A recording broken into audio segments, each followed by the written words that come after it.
What is going on, New York Giants fans? D. Illa here.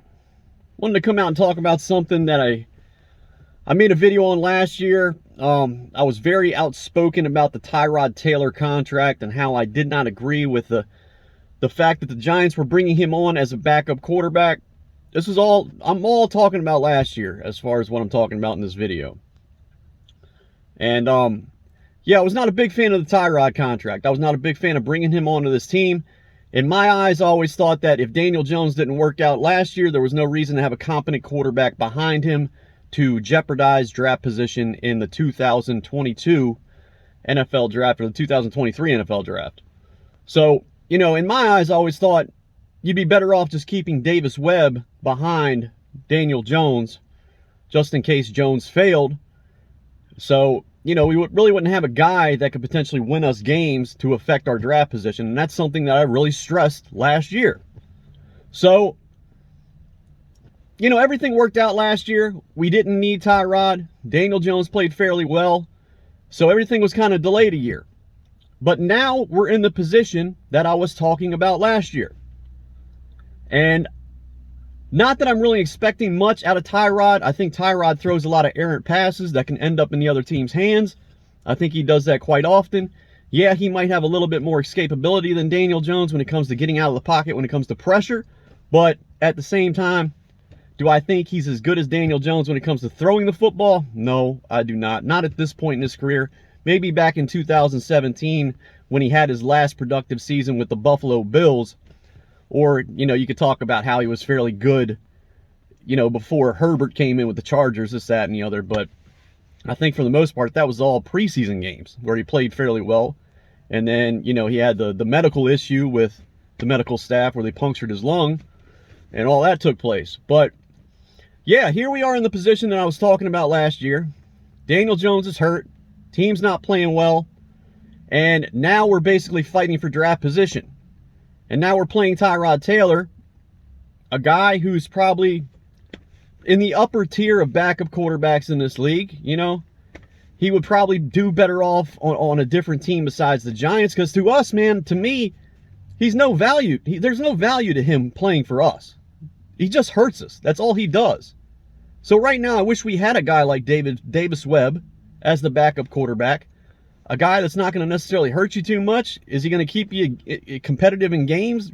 Most likely not. He'll complete some passes here and there.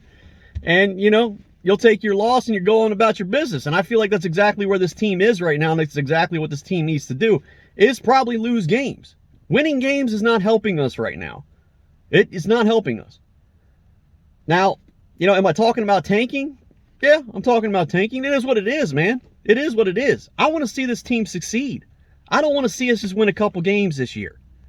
Am I going to go out here and root for Tyrod? Yeah, I'll root for him, man. But if they go out here and win a ball game, you win another 2 games this year? I mean, hell, they're pushing themselves even further back in that draft, making it more difficult to get the quarterback that they want in this year's draft coming up. It makes no sense to me, man. So I don't know why anybody would really want to have any hope in Tyrod. I don't understand that. It doesn't make any sense to me. I don't want the guy to go out there and excel and play well for the team. I really don't. Tyrod's not in our future. Tyrod does nothing for this team in the future. At all. All he can do is hurt us at this point. And to anybody else that thinks any differently, I don't know what to tell you. Like, I'm thinking in the best interests of the New York Giants. As a New York Giants fan. These wins here and there, that ain't going to do it for me. I don't know about you. I want to see this team have some long-term success.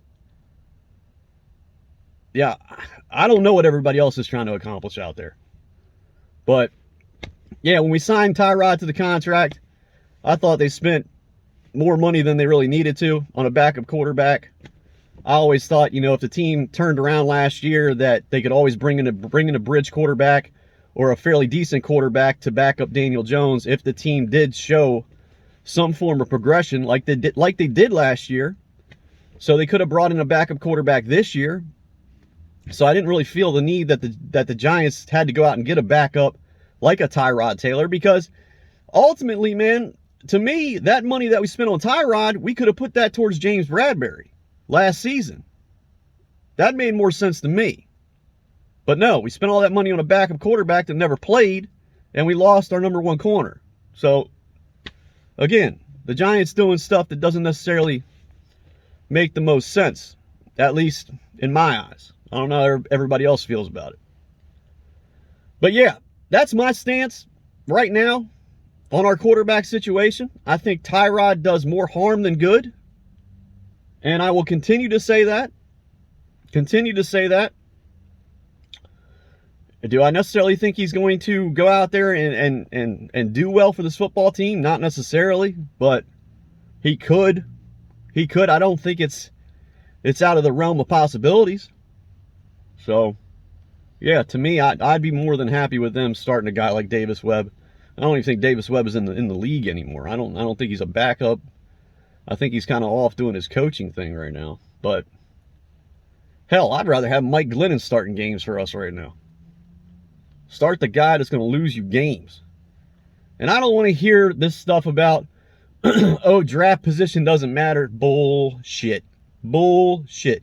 You want to put yourself in the best position you possibly can to select the guy that you want, so you don't have to put up any draft capital, anything like that. That is the easiest way to get yourself to where you want to be. Put yourself in the best position when it comes to draft position. There's no ifs, ands, or buts about it, man. I don't know why you would think any other way. Yeah, you can pick good players anywhere in the draft, but, you know, the margin of error is even less when you're up near the top. That's my big thing about it. And that's completely true. I don't care what anybody says about it. So that's it for the video, you guys. I appreciate you tuning in. That's my stance on our quarterback situation. Do I want us to lose? I mean, you could say that, yeah, I probably want us to tank the rest of the year. I do want us to tank the rest of the year. I think it's in the best interest of the team, and I think it's a smart thing to do. Doesn't make me any less of a fan. It doesn't make me any less of a fan. I'm tired of the damn losing, man. You can root for this team any way you want, but what I believe is the best way for this team to get back to its winning ways that it hasn't had in God only knows how long. So you can fan how you want to fan. I'm going to fan how I'm going to fan. But I know where my loyalty lies. I know where my loyalty lies. And ain't nobody going to tell me any different. So that's it for the video. You guys take care. Take it easy. Thanks for tuning in. I'll see y'all later. Like and subscribe. All right, bye.